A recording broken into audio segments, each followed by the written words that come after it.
আমরা সবাই হিন্দু মুসলিম সবই দেশ স্বাধীন করেছে। এই আশায় করি দেশটা যেন আমাদের সুন্দর পরিবেশ করে একটা সুন্দর ঘর একটা দেশ গড়ে তুলুক, আমরা এই আশাটাই করি।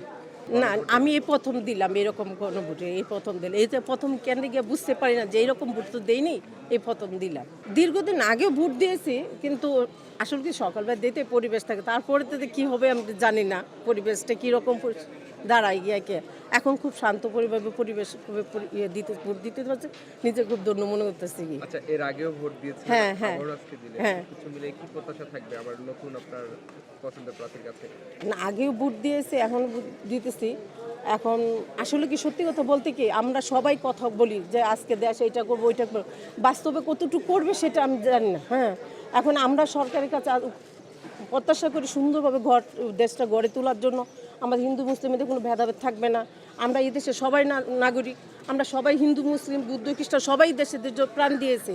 তাই আমাদের কাছে সরকার কাছে অনুরোধ, এই অনুরোধ ওদের মাথায় যাতে না আসে যে আমরা হিন্দুদেরকে আমাদের মন্দির ভাঙবে এবং আমরা আসতে ভয় পেতেছি। তারপর আমাদের দেশের নাগরিক হিসাবে আমরা ভোট দিতে আসছি।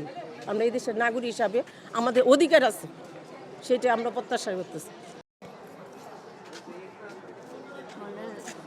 কত সালে আসছি? 18 সালে।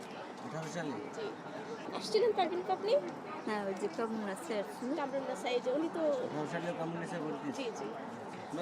এজ কত? 57 58। আপনার কি হয়?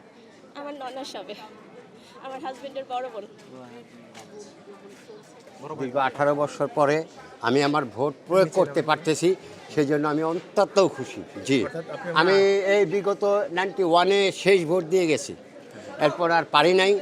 যেহেতু পারি নাই বিধে একটা দলের কারণে পারি নাই, ফ্যাসিস্ট সরকারের কারণে আমরা কারো ভোট কেন্দ্রে আসতে পারিনি।